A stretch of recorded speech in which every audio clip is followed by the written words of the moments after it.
रखा है, संभाला है, वो तो सब छूट जाएगा। ये वचन आपके साथ जाएंगे और यही वचन आपको नरकों से बचाएंगे, यमराजा की मार से भी आपको बचाएंगे। ये संत महापुरुषों के परमार्थी वचन है, इनको आप सुन लीजिए।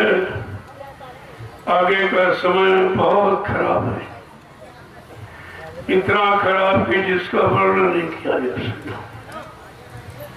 लेकिन आपके समाज के लिए एक युक्ति दी जा रही है कि आप उससे बच सकते हो। अगर आप लोग शाकाहारी हो जाओ और ये प्रभु का भजन करने लगो तो बचाव हो सकता है। गोस्वामी जी महाराज ने रामचरितमानस के उत्तरकांड में कलयुग को जीवों के बचने का उपाय बताया है कि ऐसे पीने हरि भजन खगेसा और मिट्टी है न जीवन कलेसा। कहते मानव जीवन में आने वाले जितने भी कष्ट, कोई बीमारी हो, परेशानी हो, तकलीफ हो, दुख हो, ये सब झगड़े झंझट का प्रभु भजन से चले जाएगा। प्रभु का भजन, और इसीलिए मानव तक मिला और जीवात्मा रूह इसीलिए मांग के ले आई खुदा से, अल्लाह ताला से। उसने फरियाद की, आरजू मिन्नत की, एक बार हमको जिस्मानी मस्जिद में जाने का सौभाग्य दे दीजिए। तो अल्लाह ताला खुदा खुश हो गए। उन्होंने कहा जाओ, लेकिन एक बात ध्यान रखना, मैं तुम्हारी संभाल के लिए, तुम्हारी रक्षा हिफाजत के लिए, जब तुम रास्ते पर भूल जाओगे तो याद दिलाने के लिए मैं अपने नुमाइंदों को, मैं अपने फकीरों को, संतों को, महात्माओं को भेजूंगा। वो तुम्हें तुम्हारे हित की बात बताएंगे, उनकी बात सुन लेना, ले लेना।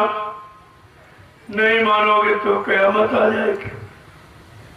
हुजूर पैगंबर मोहम्मद साहब जब खुदा का खुदाई पैगाम लेकर इसी सरजमी पर आए तो इन्हीं मुसलमानों ने उनको तबाह कर दिया, परेशान कर दिया और मक्का से मदीना भगा दिया। एक भी बात उनकी नहीं सुनी मानी, जबकि सच्चे खुदा का खुदाई पैगाम लेके आए थे, लेकिन किसी ने सुना नहीं। अब तुम अल्लाह का हल्ला मचा रहे तो क्या होने वाला? क्या अल्लाह से कोई काम, कोई परेशानी, कोई तकलीफ, कोई बीमारी तुम्हारी कम हुई है? ये तो और बढ़ती जा रही है। अल्लाह से काम नहीं चलेगा। अल्लाह सच्ची हक हलाल की कमाई चाहता है। जब हक हलाल की कमाई खाओगे तो तुम्हारे अंदर रहम और ईमान कायम हो जाएगा। यही रहम ईमान मुसलमान की पहचान है। मुसलमान की कोई आड़ी दाढ़ी, कोई बाल कटवा दो, थोड़े रखो, पूरे मुड़ा दो, ये कुछ नहीं। ये तो तुम सजावट कर रहे हो शरीर की। जो खुदा ने जैसा दिया वैसा ही रखो, उसमें अपनी कोई बुद्धि मत लगाओ, नहीं तो आप परेशान हो जाओगे और बाद में सजा पाने के अधिकारी बन जाओगे। जब फकीर आए तो उन्होंने जो खुदा के भेजे कहा है, उन्होंने यहाँ पर पैगाम अपना संदेश दिया कि खुदा ने जो रूहें जिस्मानी मस्जिद में, मनुष्य रूपी मंदिर में है, इनके वास्ते खुदा ने पैगाम भेजा और वो 4 भागों में है। अभी 2 ही भाग आपको सुनाए गए, 2 बाकी। जब 2 सुनाए गए वही आपने नहीं सुने तो कहा जब नहीं सुनोगे मेरे भेजे पैगंबर, पीर औलिया, मुर्शिद कामिल फकीर, और ये फकीरों की बात नहीं मानोगे तो क़यामत आ जाएगी। उर्दू में कयामत, हिंदी में प्रलय कहते हैं, यानी विनाश। और वो भी कलयुग में जल प्रलय है, जल प्रलय है। जल, और आप जल का आपने निरादर किया।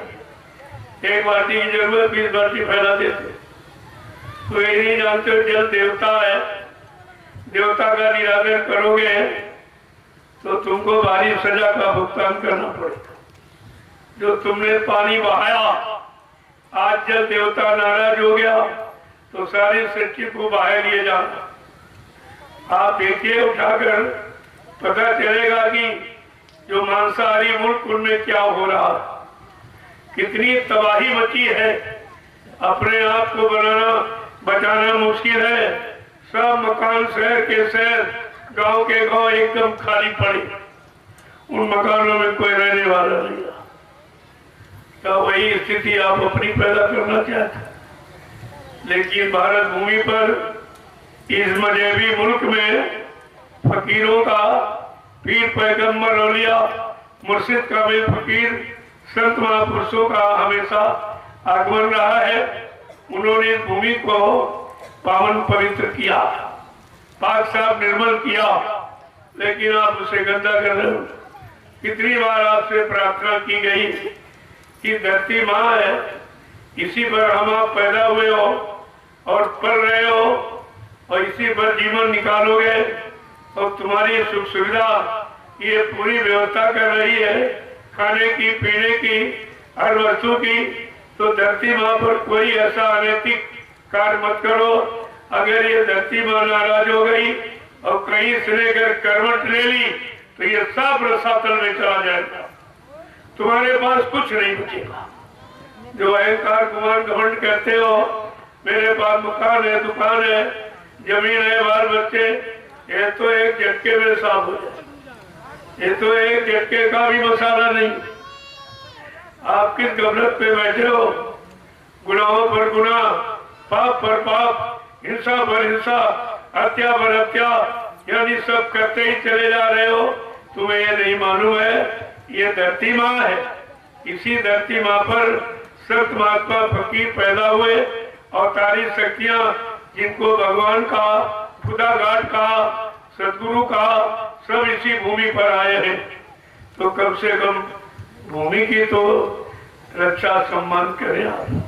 वो भी सब बोल गया, सब जिसकी जो इच्छा में आ रहा वो कर रहा है। आप भी कर्मों पर विचार नहीं करते हो। कौन कर्म हमारे करने से हमको कौन सजा मिलेगी, ये कर्म हमको कौन सी सजा देंगे, आपने कभी सुना माना है? और फकीर महात्मा उन्हीं कर्मों की बात बताने आए हैं कि आपको कैसे कर्म करना है, कैसे नहीं करना है। ऐसे नाकिस कर्म मत करो जिससे खुदा नाराज हो जाए और आपको कोई सजा दे दे।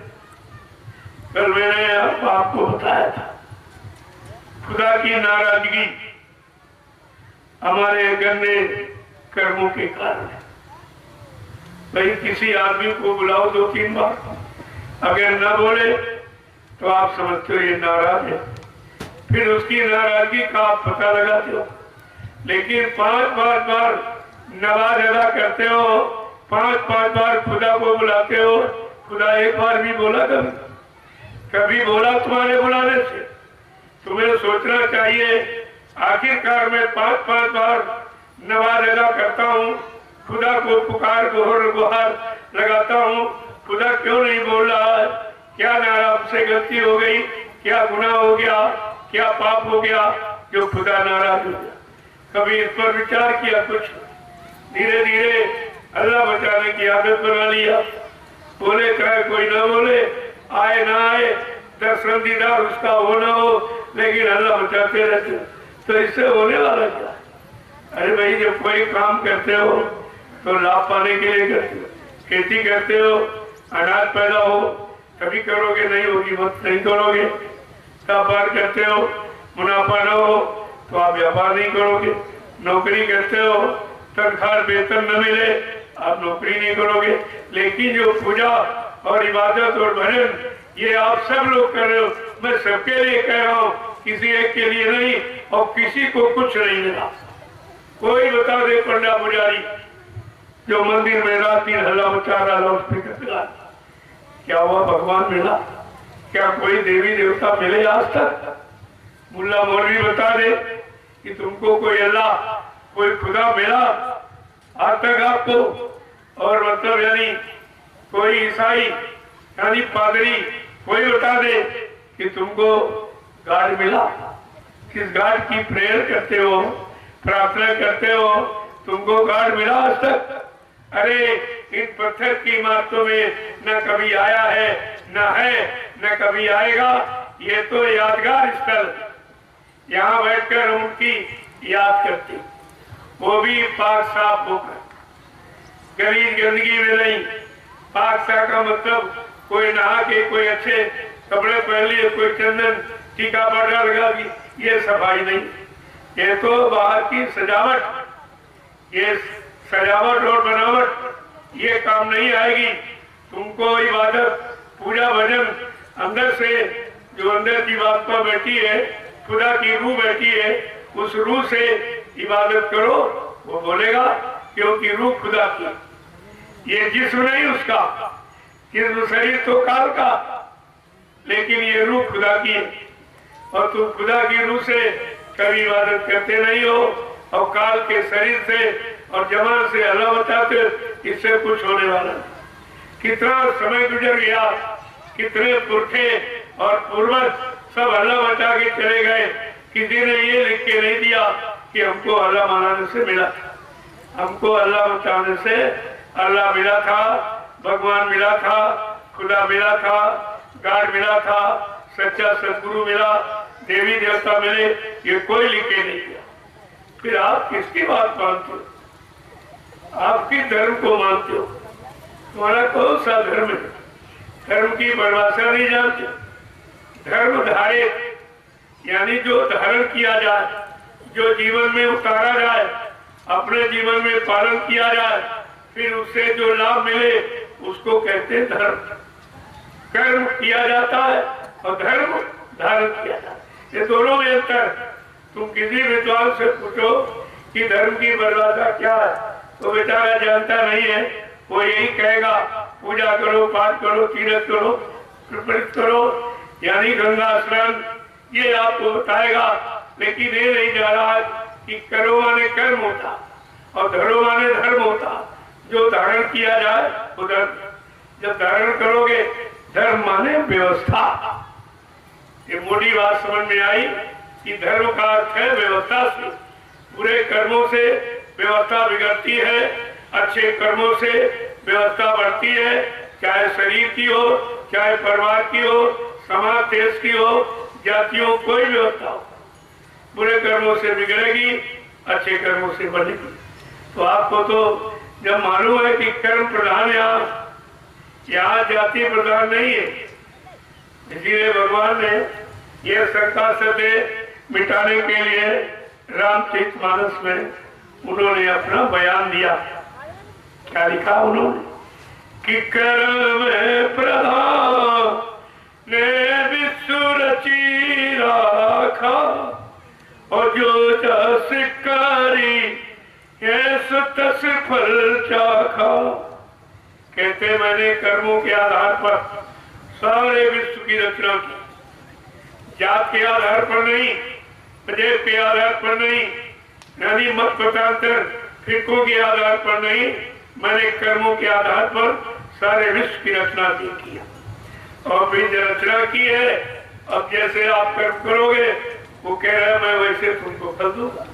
ना मैं घटा बढ़ा सकता हूँ, ना खत्म कर सकता हूँ, ना अपनी तरफ से तुम्हें कुछ दे सकता हूँ। जब मैंने विधान बना दिया, मैं अपने संविधान सिद्धांत में, विधान में कभी समझौता नहीं करता। कितना साफ शब्दों ने कहा कि काल ने भी मैं तिन कर भ्राता, और सुबह हरे आंसू मैं कर्म फल दाता।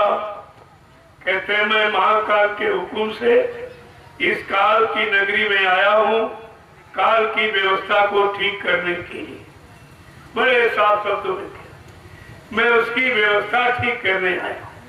जो लोगों ने बिगाड़ दी है धर्म की स्थापना और भक्तों की रक्षा, मतलब यानी और नहीं मानोगे तो मार काट दूंगा, कहा इस व्यवस्था को लेके मैं आया।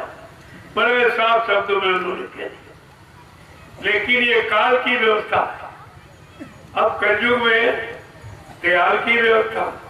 आपके दो भगवान हो गए, एक काल भगवान, एक दयाल भगवान। काल भगवान किसे कहते? जो तुम्हारे कर्मों की सजा को माफ न करे और सजा दे और आप पर कोई रहम दया न करे, उसे काल कहती। और दयाल भगवान तुम्हारे किए हुए पाप कर्मों की माफी दिलाने आए, तुम्हें माफ करने आए हैं। जो जब ये तो काम किसी ने किया ही नहीं, माफी का काम किसी का अधिकार, किसी ने लिख दिया कि संत लेख पर मेघ मारे, मेटे अंक कुंग बहाल की। जो ब्रह्मा ने कलम चला दी, हमारे आपके द्वारा किए गए पाप पुण्य कर्मों की हानि और लाभ पाने के लिए जो कलम चला दी, का संत महापुरुष परमार्थी सेवा में लगाकर तो काल की लेखनी को काट सकते, वो काट देते हैं। और मतलब यानी इतना बड़ा, यानी कर्मों के द्वारा उसने जो आपने किए तो लेखनी उसने लिख दी। आज संत महापुरुष दयाल यानी आपको परमार्थी कर्म कराकर वो बिना किए हुए कर्मों की माफी दिला देते हैं, छुटकारा दिला देते हैं। कहते कर्मों की बही को फाड़ कर फेंक देते हैं।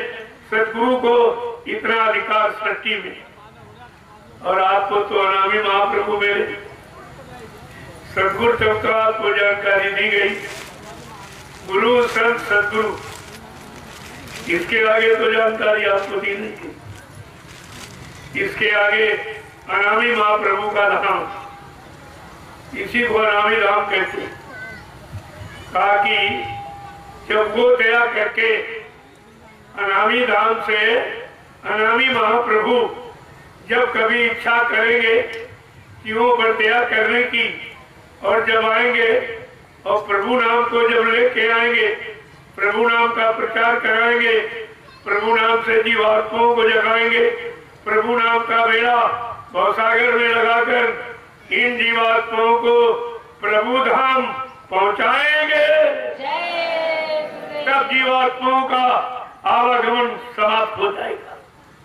प्रेमियों, सतलोक तक आवागमन है, क्योंकि संत आते जाते रहते, संतों का आवागमन है, वहीं से संत आते हैं।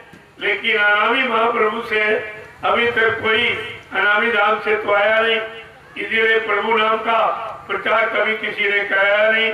और जीवात्मा ने प्रभु नाम से ही वादा किया था। गोस्वामी जी महाराज ने जो रामचरितमानस लिखी, उसमें जो उत्तरकांड अगर आप पढ़ लो, तुम्हारे सारे प्रश्नों का उत्तर है और सारी समस्याओं का समाधान है। लेकिन उत्तरकांड आप पढ़ते नहीं, जो तुम्हारे मतलब उसमें उन्होंने सब लिख दिया, एक एक शब्द उन्होंने लिखा कि मतलब यानी जीवात्मा का काम करने वाला कौन होगा, वो कहां से आएगा, वो कौन सा नाम लेके आएगा, किस नाम से जीवात्माओं को जगा के खड़ा करेगा, और किस नाम से भवसागर पार करने के लिए बेड़ा लगाएगा, नाव लगाएगा और पार करके प्रभु धाम पहुंचाएगा। अगर आपने ये सब जानकारी ले ली होती तो तुम्हारी सोच में जल्दी आ जाती। इतने बाबा जी को कितनी मेहनत करनी पड़ी, क्योंकि अनामी नाम से कोई आया नहीं और प्रभु नाम लेके भी कोई नहीं आया, और प्रभु नाम का प्रचार किसी ने कराया नहीं। ये तो बिल्कुल आपके लिए एक नया है। इतने बाबा जी को 10 जुलाई 1952 से और 2012 60 वर्ष कितनी मेहनत करती, रातों दिन एक कर दिया। हिंदुस्तान का कोई प्रांत, कोई जिला, तहसील, ब्लॉक, शहर, कस्बा, गली गांव कुत्ता छोड़ा नहीं जहाँ पर उन्होंने अपने आने की जानकारी जगह नाम की और अपने काम की जानकारी न दी। ये सब कुछ परिचय देना पड़ा, क्योंकि हम आप अनभिज्ञ थे, वो जानकारी यहाँ थी नहीं, कभी कोई वहां से आया नहीं तो उसकी कोई जानकारी यहाँ थी नहीं। इसलिए उनको अपनी जानकारी देने के लिए कितनी मेहनत, कितना अटूट परिश्रम, कितना संघर्ष और यात्राएं उठानी पड़ी। आपने कभी किसी गुरु के इतिहास में ये पढ़ा है कि गुरु ने अपने भक्तों की मुसीबत हटाने के लिए, दुख दूर करने के लिए स्वतः मुसीबत अपने ऊपर ले ली हो? ऐसा किसी गुरु का इतिहास आपके पास? और बाबा जी ने 1975 इतना खतरनाक था, उसमें हमारा आपका बचना बड़ा मुश्किल था। उन्होंने अपने जीवों को बचाने के लिए, सुरक्षित रखने के लिए, इन पर आपत्ति मुसीबत ना आवे, सारी मुसीबत जीवों को लेकर अपने सिर पर लाद करके जेल चले गए। 21 महीने के लिए जेल, बेड़ी हथकड़ी पहन ली। ये सब हमारे आप पर मुसीबत आने वाली थी। हम सब इसी तरह बांध दिए जाते, कारागार में डाल दिए जाते, कोई छुटकारा दिलाने नहीं था।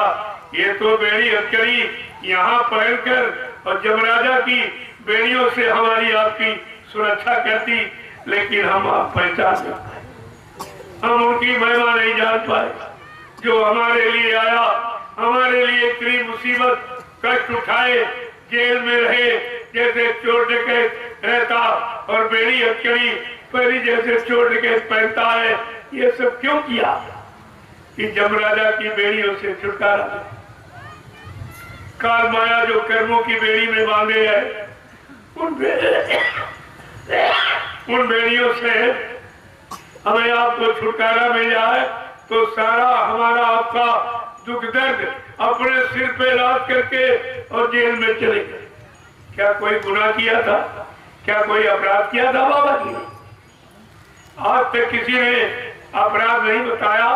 आगे वो समय आ रहा है जब सत्य का भी फैसला होगा। झूठ का तो होता ही नहीं, झूठ का निर्णय तो होता, लेकिन सत्य का भी निर्णय होगा। आखिरकार इनको 21 महीने जेल में क्यों बंद किया गया? बेड़ी हथकड़ी क्यों लगाई? क्या इन्होंने चोरी डकैती की थी या किसी का कोई नुकसान किया था, कोई किसी की हिंसा की थी? ये तो बताना पड़ेगा आपको। प्रशासन शासन कोई बचने वाला नहीं जो आप सोचते हो। हाँ ये है, जब तक वो मौन है तब तक आप बच लीजिए। लेकिन कहा था मेरी दूरदर्शी आने की तारीख, घड़ी और दिन सब निश्चित है। जब तक वो नहीं आ रहा है तब तक आपको छूट है कि अच्छा से अच्छा भी कर सकते हो और बुरा से बुरा, जो तुम्हारी इच्छा में आए वो कर लो आप। जैसे जिसको जब फांसी होती है तो उससे कहा जाएगा भाई किसको देखना चाहते हो, क्या खाना चाहते हो, तुम्हारी जीवन लीला अब समाप्त होने वाली है, उससे पूछा जाता, उसे भी मौका दिया जाता, क्योंकि आगे उसका जीवन समाप्त हो जाएगा। ठीक इसी तरह से ये सब आपसे पूछा जाएगा कि आपने बाबा जी को जेल में क्यों बंद किया, उनका क्या अपराध था, क्या उन्होंने जुर्म किया था, ये सब बताना पड़ेगा। और कौन सी धारा आपने लगाकर उनको जेल में बंद किया और 21 महीने बेड़ी हथकड़ी में रखा, ये कौन सा उनका गुनाह था, ये सब बताना पड़ेगा। ऐसा नहीं मैं ऐसे कह रहा हूं, आपको मैं याद दिला रहा हूं ताकि आप उस अपराध से अभी बच सकते हो। आपके पास बचने का समय है, आप बच सकते हो। और नहीं मानोगे तो तुम जानो तुम्हारा काम जानो। फिर हम तो केवल याद दिला सकते और याद दिलाने के लिए आपसे प्रार्थना कर सकते, इसके अलावा तो कुछ कर नहीं सकते। और मैं प्रार्थना कर रहा हूं 9 बरस से मैं प्रार्थना ही कर रहा हूं सारे हिंदुस्तान में गुरु परिवार प्रेमियों के लिए। मैं प्रार्थना ही कर रहा हूं कि अभी आपके लिए मौका है।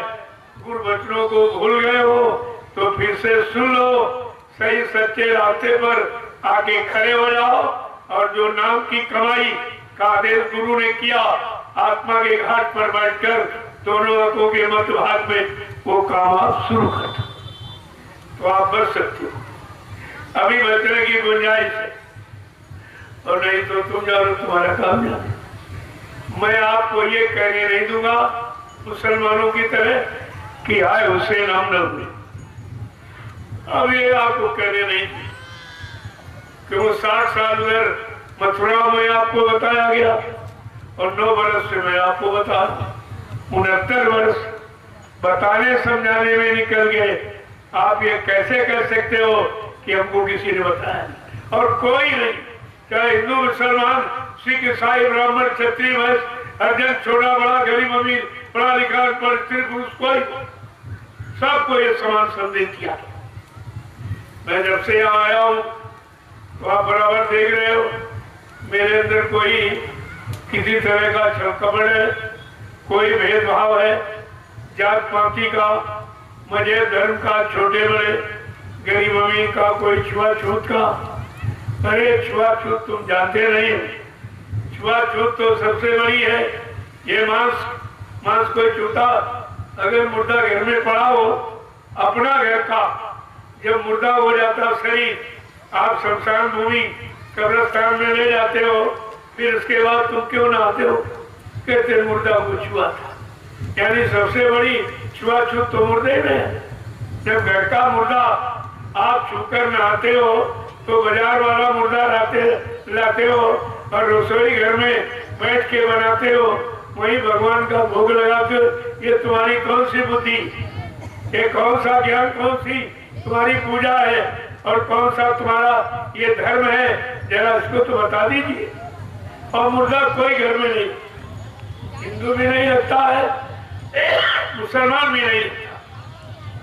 मुर्दा कहते कोई घर में, सब कहते हिंदू भी कह रहा मुसलमान कह रहा नहीं नहीं नहीं मुर्दा घर में नहीं रहेगा, घर के बाहर ले जाओ या तो कब्रिस्तान में गड्ढा खोद के दफना देना या लकड़ियों पर रखकर नदी किनारे जला देना, मुर्दा वापस मत ले आना। ये बहुत खराब। जब घर का मुर्दा इतना खराब, जिसने तुम्हारा मकान बनाया, तुमको पैदा किया, पढ़ाया लिखाया, शादी ब्याह किया, सब कुछ तुम्हारा काम किया, और जब वो शरीर मुर्दा हुआ कहते नहीं नहीं इसको नहीं रखेंगे, इसको घर में नहीं रखेंगे, ना ये घर में रहेगा, ना गांव में रहेगा, ना मोहल्ले में रहेगा, सीधे ले जाओ कब्रिस्तान में गड्ढा खोद के दफना देना या लकड़ियों पर रख के जला के राख कर देना, इसको घर वापस मत ले आना। भाई इतनी बड़ी नफरत मुर्दा से, तो घर के मुर्दे से नफरत आपने सीख ली और बाजार वाले मुर्दे में नफरत कभी खत्म कर दी। ये कौन सा तुम्हारा ज्ञान है? ये कौन सी तुम्हारी बुद्धि है? अरे मुर्दा तो मुर्दा है, मुर्दा को तो कोई नहीं लगता है, सब इनकार करते हैं, सब नफरत करते हैं, कहते इसको छूने से। और फिर तुम जब शमशान भूमि पर ले जाते हो, जला देते हो, जब नहा धो के आते हो तो घर में फिर पैर धोते। कहा क्यों? कहा मुर्दा जिस जमीन से गया था मैं उसी जमीन से वापिस आया हूँ, हमारे पैर गंदे हो, फिर धोते हो, फिर तुम धोते हो। और 13 दिन तक तुम घर के अंदर यानी हिंदुओं में नहीं जाने दिया जाता। 13 दिन तक मुर्दे की यानी छूत बराबर मानी जाती है। इतनी बड़ी जब प्रमाण आपको दिया गया मुर्दे का, हमारे ऋषि मुनि महात्मा संतों ने, फकीरों ने, पीर पैगंबर ओलियों ने, तो आपने उनका तिरस्कार क्यों किया? उनकी शिक्षा का, उनकी तालीम को आपने क्यों छोड़ा, क्यों तिरस्कार किया? यही कारण है आज खुदा तुम्हारे को तिरस्कार करना, तुम्हारी इबादत नहीं कबूल कर रहा, तुम्हारी प्रार्थना नहीं स्वीकार कर रहा, तुम्हारी पूजा नहीं स्वीकार कर रहा। यही कारण है कि जब तक इस गंदगी को नहीं समझोगे और गंदगी को अपने अंदर से नहीं निकालोगे, तब तक कोई पूजा स्वीकार नहीं।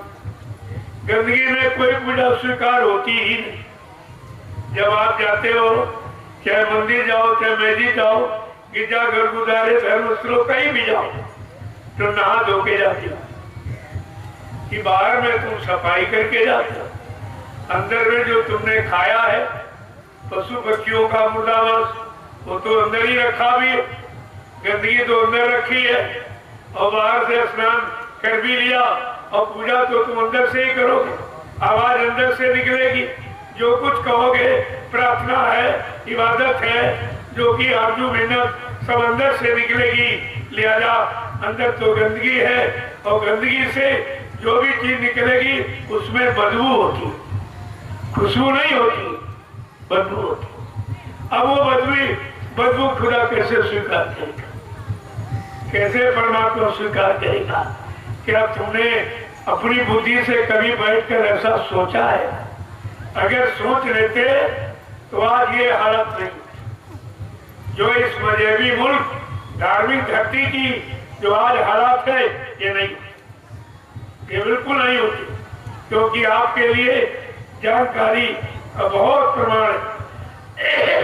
जितने ऋषि मुनि आए सबने आपको मना, जितने अवतारी शक्तियां आई वो भी आपको मना की। कलयुग में जितने संत महात्मा फकीर आए, पीर पैगंबर औलिया मुर्शिद कामिल फकीर जितने आए सबने आपको मना किया है। मोहम्मद साहब ने तो खोल के कहा, ऐ मुसल्लम ईमान रहमान वालो, ये जिस्म पाक साफ यानी रखो, खुदा की इबादत के लिए मिला। ये जिस्म खुदा की इबादत के लिए मिला है, इसको पाक साफ रख। अगर तूने एक कतरा मांस का डाल दिया तो खुदा से जुदा हो जाएगा। एक बूंद अगर शराब की डाल दी तो मजहब से काफिर। क्या किसी मुसलमान ने मोहम्मद साहब के नरफाज जवान मुबारक बच्चों को अख्तियार किया है, लागू किया आपने? तुम तो किसी की मानते हो। और एक थोड़े से स्वाद के कारण ये जुर्म आपने क्यों किया? फकीरों की बात क्यों नहीं मानी? केवल क्षणिक स्वाद जवान के लिए आपने एक जवान के स्वाद के लिए खुदा के वकालत बनाए, कितने जीवों को मार काट दिया। यानी मतलब उनका जीवन आपने हर लिया। अपने स्वाद के लिए खुदा के बनाए कितने जीवों का जीवन ले लिया और तुम्हारा स्वाद पूरा हुआ नहीं। तुम्हारा वो स्वाद तुम्हारे साथ गया नहीं। जब ये जीवात्मा रूह निकल गई शरीर पे तो जिस्म को जला दिया गया, जवान को जला दिया गया, जिसके लिए आपने इतने जुर्म किए, खुदा के बनाए, इतने जीवों को मारा काटा, सताया, अपमानित किया, वो भी तुम्हारा काम तुम्हारे साथ नहीं हुआ, वो भी तुम्हारे साथ नहीं किया। तो मिला क्या आपको? क्या मिला? अरे अगर आपकी उंगली काट दे तो दर्द होता कि नहीं होता? अपनी उंगली काट के देखो, जितना दर्द तुम्हारे होगा उतने दर्द मुर्गा की गर्दन काटो, बकरे की गर्दन काटी, मछली काट दी आपने, कितने जीवों को और मारा काटा, क्या उनको दर्द नहीं होगा? और जब काट के देखो, जो तुम्हारी उंगली से लगन लाल खून निकले, और अगर मुर्गा बकरा मछली काटने से भी अगर लाल खून निकले तो समझ लो ये हमारा ही खून, ये हमारे अनुसार है, ये हमारे से मिलता जुलता है। यानी जिस खुदा ने हमको बनाया उसी खुदा परमात्मा ने इनको बनाया, क्योंकि खून में कोई अंतर नहीं। खून का रिश्ता तो एक ही है, और खून का रिश्ता असली रिश्ता आप मानते भी हो। समाज परिवारों में भी आप इस रिश्ते को वरीयता देते हो, प्रधानता देते हो, तो कम से कम अरे कुछ तो सीखो। परमात्मा ने, खुदा ने ये बुद्धि हमें आपको दी है अच्छे सच्चे काम को जानने के लिए, परखने पहचानने के लिए दी, और आपने उससे कोई काम नहीं दिया। तो खुदा आपसे पूछेगा, कहा कि जब तुम खुदा के दरबार और उस दरबार में सबको जाना पड़ेगा। ये जिस्म शरीर तो जाएगा नहीं दरबार, और जिस शरीर के लिए आपने इंसानी हत्याएं की, और जिस शरीर के लिए जवान लगी उसके स्वाद के लिए किया, और जवान भी यही गाड़ दी गई, जला दी गई, शरीर भी गाड़ दिया गया, जला दी। जिसके लिए आपने अपराध किया, जुर्म किया, मारा काटा, सताया, वो भी तुम्हारे साथ नहीं किया, और जो आपने किया ये कर्म आपके साथ के। वहां पर वो फरिश्ते जब ले जाए जब दो जिनको कहते हैं, मुसलमान फकीरों ने उनको फरिश्ता कहा जब फरिश्ते ले जाएंगे आपको तो वो खुदा के दरबार में जब पेश करेंगे तो खुदा पूछेगा रूह से, क्योंकि रूह है, शरीर तो जाएगा नहीं, रूह जीवात्मा जाएगी, उसी से पूछेगा अरे मैंने भाई तुम्हारे यानी हक ईमान को कायम रखने के लिए मैंने फकीरों को, संतों महात्माओं को, पीर पैगंबर औलिया मुर्शिद कामिलों को भेजा था, उन्होंने तुमसे कुछ कहा, तुम्हें कुछ सचेत किया, तुम्हें कोई अच्छी जानकारी दी, तो आप उस समय क्या जवाब दें? आपकी रूह क्या जवाब देगी खुदा के दरबार में? और वो सारे कर्मों की वही खोल के तुम्हारे सामने रखी, तुमने फला तारीख में इनको काटा, इनको मारा, इनको सताया और इनको अपमानित किया, इनकी चोरी की, इनकी डकैती की, इन झूठ और छल कपट, बेईमानी और हिंसा और ये दुर्विनामी व्यभिचार कुचार, ये जो भी आपने किया वो सब यानी पूरी वही बनाता। बाबा जी ने कितनी बार आपको सत्संग के दौरान इशारे में कहा कि बच्चा तुम्हारे पीछे कुदरत ने कैमरा लगा दिया तुम्हारे पीछे, और तुम्हारी रात दिन की वो सारी घटनाएं नोट कर रहा। आप ये बताइए, इंसान के बनाए जो विज्ञान ने कैमरा बनाया, इंसान जब इंसान के बनाए कैमरे से आप कहते हो कि सामने जाऊंगा तो कैमरा सारी हकीकत खोल देगा, तो ये इंसान विज्ञान के बनाए कैमरे से डरते हो, और भगवान खुदा ने जो कैमरा बनाया तुम्हारे अच्छे बुरे कर्मों की जानकारी का, उससे कोई डर आप नहीं, बिल्कुल कोई डर नहीं, एकदम बेफिक्र होकर आप अलमस्त हो गए, और उसी की सजा जो कुदरत देने जा रही है, एक ही सवाल में सब समझ जाए, देर नहीं लगेगा, एक ही जलजला, ऐसा जलजला आएगा कि एक ही जलजले में ये सब सिमट जाएगा, कुछ नहीं दिखाई देगा, न घर मकान दुकान, न हम तुम, कुछ नहीं दिखा। प्रेमियों, इसलिए संत महात्मा फकीरों ने क्या कहा दुनिया के काम कभी कम न होंगे, अफसोस है कि एक दिन हम तुम न होंगे, एक दिन हम तुम नहीं रहेंगे, दुनिया यही रह जाएगी, जमीन यही रह जाएगी, सारा कुछ यही, जमीन दुकान मकान सब यही रह जाएंगे, एक दिन हम आप यहाँ नहीं रहेंगे। फिर ये झगड़ा किस बात का? जब हमें रहना नहीं है, हमारे साथ कुछ जाना नहीं है, हमारे काम आना नहीं है, हमारी कोई मदद होनी नहीं है, तो फिर हम इसके लिए झूठा गरुड़ गुमान घमंड किए क्यों बैठे? यही हमारी अज्ञानता, इसी अज्ञानता का परिणाम समय समय पर कुदरत हमें आपको देती रहती है, लेकिन हम समझते नहीं, हम नहीं समझते। अभी जो कुदरत ने फैसला लिया, जिसको बाबा जी ने 1980 से बराबर जानकारी आपको दे रहे कि बच्चा ये अणुबम परमाणु बम ये विनाशकारी है, लेकिन इनकी सीमा है कि एक सीमित क्षेत्र को नष्ट कर सकते हैं, लेकिन अगर कहीं कुदरत नाराज हो गई और उसने कहीं अगर कीटाणु बम छोड़ दिया तो सारी सृष्टि तबाह हो जाएगी, सारा विश्व तबाह हो जाएगा। और आपके सामने हो गया। अभी आपने देखा बीमारी का नाम भी बताते हैं, लेकिन दवा नहीं जानते, नाम बता रहे और उसकी दवा नहीं जानते, तो नाम बताने से लाभ क्या? जब दवा नहीं बनी है तो हम नाम पढ़ के सुन के करें क्या? अरे नाम तो हमारे काम के लिए होता है, और काम दवा करेगी, नाम थोड़ी करेगा।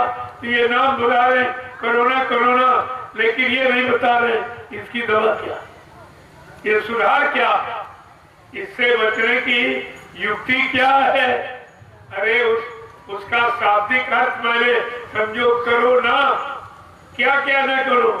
अरे मुर्दा न खाओ, पक्षियों का मुर्दा मांस न खाओ, अंडे न खाओ, शराब न पियो, किसी की निंदा आलोचना बुराई क्रिटिसाइज न करो, भद्दे अश्लील शब्दों का प्रयोग मत करो, इसके लिए ये न करो, इसी का नाम करोना है।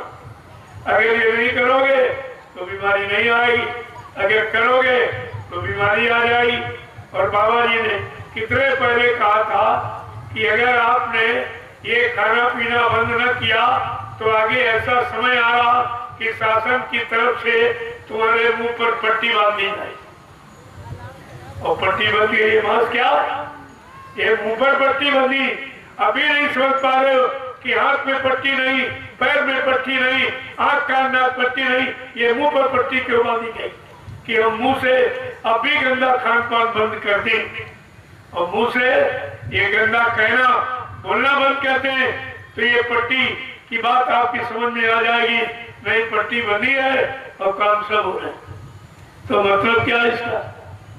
हमने लोगों से पूछा, क्योंकि हमारे पास मीडिया पत्रकार सभी आते, सभी तरह के लोग, क्यों ये काम कोई करता नहीं है? इस तरह का हिंदुस्तान में कोई नहीं काम करता। ये मेरा पहला काम, और जो मैं जिस तरीके से करता हूं वो तरीका किसी के पास। मैंने आपको पहले दिन जब आपके आया तो शोभा यात्रा, ये कोई नहीं कहा। शोभा यात्रा रैली, रैलियां तो निकालते हैं जिनमें क्या होता, दुकानें लूट जाती, काश्तकारों के खेत करने वाले के लूट खत्म हो जाते, सब सड़कें जाम होती, आवागमन सब अवरुद्ध हो जाता, पुलिस कर्मचारी अधिकारी परेशान हो जाता, ये तो होता है। लेकिन हमारी इस शाकाहारी सद्भावना मिलन शांति शोभा कलश यात्रा से ये काम नहीं होता। ये बिल्कुल यात्रा सब दिया, ये जीवन जीने की यात्रा कि हम बड़े जीवन की यात्रा को कैसे तय करें, मैं उसका एक प्रमाण, एक भूमिका आपको बना के देता हूं।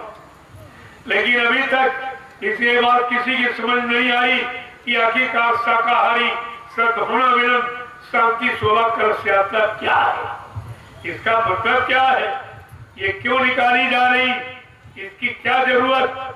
अगर तुम्हारी रैलियों से ये काम हो गया होता तो हमें ये धार्मिक ये यात्रा निकालने की जरूरत नहीं पड़ती। लेकिन तुम्हारी रैलियों ने सब नुकसान किया।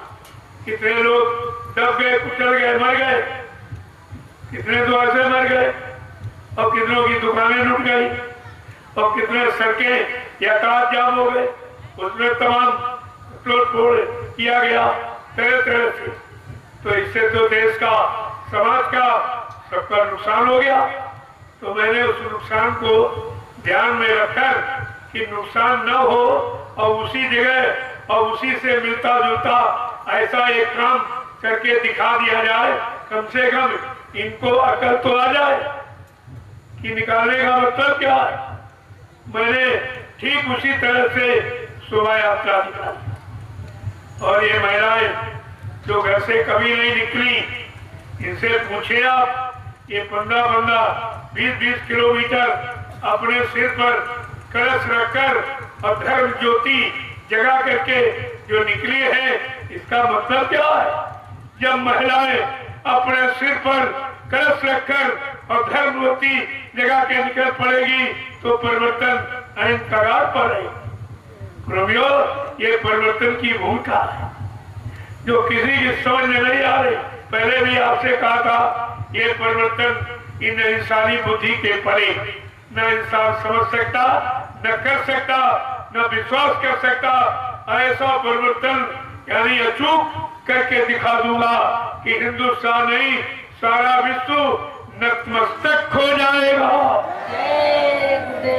ये कितनी बड़ी बात थी और आपने वो भी नहीं मानी। आज फिर मैं उन्हीं वचनों को दोहरा रहा हूं कि शायद आपकी समझ में आ जाए।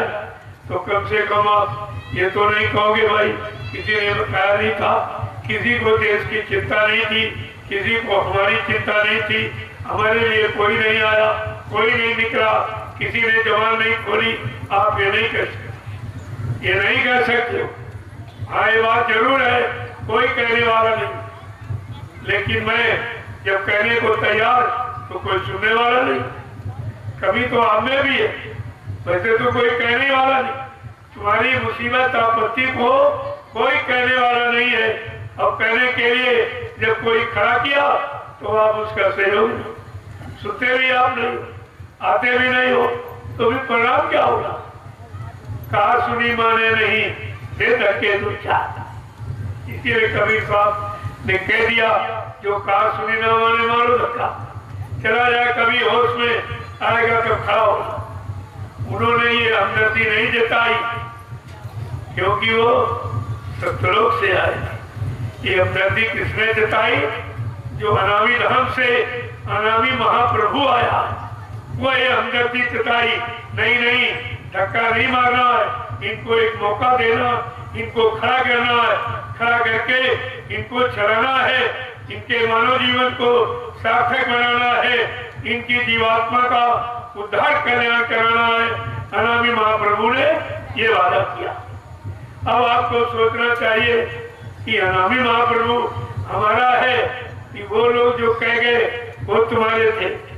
तुम अभी तक इतना नहीं सोच पाए हो कि हमारा कौन है, हमारे लिए कौन कह रहा, हमारे दुख सुख की चिंता किसको है, हमारी मुसीबत दूर हो, लड़ाई झगड़े खत्म हो, यानी मतलब तो इस तरह की योजना कौन बना रहा है, तो ये भी आप नहीं सोच। और जब 24 मार्च 1980 को अहमदाबाद में जब दूरदर्शी को जन्म दिया गया, दूरदर्शी लिख लो तारीख, ये कोई बताएगा नहीं आप।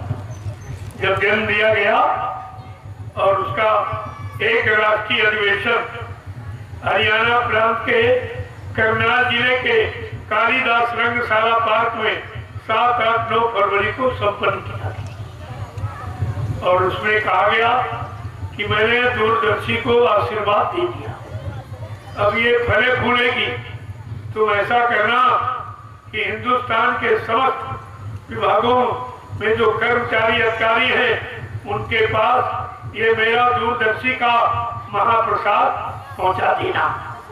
आपने प्रसाद भी पहुंचाया और तुम ही भूल गए। अभी तो प्रसाद का कोई काम, दूरदर्शी का कोई काम नहीं, और तुम कह रहे हो प्रसाद दिलाने वाला और दूरदर्शी बनाने वाला चला गया। फिर ये काम कौन करेगा? क्या दूरदर्शी का काम कोई इंसान कर सकता है? किसी के बस की बात है? किसी में दूरदर्शिता है? अरे विचार करना चाहिए आप, लेकिन कुछ तुम्हारी समझ में कुछ आता ही नहीं।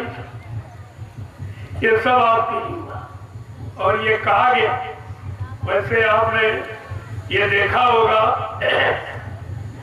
कि राइफल के नाल से जब गोली निकल जाती है, गोली का परिणाम बाद में आता। क्या पहले कोई गोली का परिणाम बता सकता? परिणाम बाद में आता कि भाई मर गया, कि घायल हो गया, कि बच गया। ये परिणाम गोली निकल जाने के बाद। लेकिन बाबा जी का ब्रह्मास्त्र उठा नहीं, चलाया नहीं और परिणाम पहले ही बता रहे आप, ताकि हमारे इस ब्रह्मास्त्रों के बारे में कोई को शंका न हो जाए, हमारे प्रेमियों को शंका न हो जाए कि मेरा ब्रह्मास्त्र उठेगा तो क्या करेगा, आपको क्या सुविधाएं देगा, क्या तुम्हारी व्यवस्था करेगा। इसलिए बाबा जी ने पहले ही बता दिया कि दूरदर्शी आएगी, धरा पर सतयुग आएगी, दूरदर्शी का ऐलान, स्वर्ग बनेगा हिंदुस्तान, दूरदर्शी का पैगाम हर बच्चे को देगी काम, दूरदर्शी आएगी, माँ बहनों की लाज बचाएगी, दूरदर्शी का संकेत 100 मन बीघा देंगे खेत, दूरदर्शी का उद्देश्य विश्व गुरु हो भारत देश। ये कितना बड़ा संकल्प, और आप कह रहे संकल्प करने वाला चला गया। तो ये संकल्प कौन पूरे करेगा? पहले आप ये तो बताओ, ये संकल्पों को पूरा करने वाला कोई धरती पर पैदा हुआ है? कम से कम इतना तो विचार आपको रखना चाहिए। लेकिन कुछ एक भी गुरु का आदमी नहीं, एक गुरु की बात मानने वाला, गुरु के वचनों पर विश्वास करने वाला, अपने को गुरु का शिष्य कहलाने वाला एक भी नहीं। और ये सब दरबार छोड़कर ये भगोड़े सब लग चुके। अब धीरे धीरे वापिस आ रहे हैं। बगे इधर गए, उधर धक्का खाया, उधर धक्का का। अरे जहाँ जाओगे वहां लूट लिए जाओगे। वहां वो लुटेरे जब उन्होंने गुरु को नहीं बख्शा तो तुम्हें क्या बख्श दे। जब तुम्हारी सारी कमाई मथुरा में जो 60 साल आपने दीप बाबा जी के हाथ में 60 साल की सारी कमाई का इन दोनों ने बंदर बांट कर दिया। जब उन्होंने उस पर ध्यान है कि तुम्हारे पर क्या दिया, तुम्हारे पर कौन बख्श देगा। ये धीरे धीरे सब तुम्हारी समझ में आ जाएगा। हम तो कुछ कहते ही सब जगह जाओ, सबकी सुनो, धक्के खा जाओगे, अपने आप वापिस आ जाओ।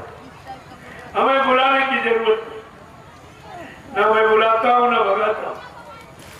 मैंने तो दरबार की पहचान आपको दे दी है। अगर उस पहचान से लाभ लेना चाहते तो आ जाइए नैमिषारण्य की तपोभूमि पर, जो 88,000 ऋषियों ने तपस्या की। इतनी बड़ी संख्या ऋषियों मुनियों की विश्व में कहीं इकट्ठा होकर तपस्या नहीं की है जो नैमिषारण्य में। और बाबा जी ने इसीलिए उस भूमि के बारे में कहा कि बच्चा ये 88,000 ऋषियों की तपोभूमि है, यहीं से सतयुग के अंकुरण निकलेंगे। तो मैं आपसे पूछ रहा हूं कि अंकुरण आसमान में निकले? अरे सबका आधार जमीनी है। ये धरती मां हमारा आधार।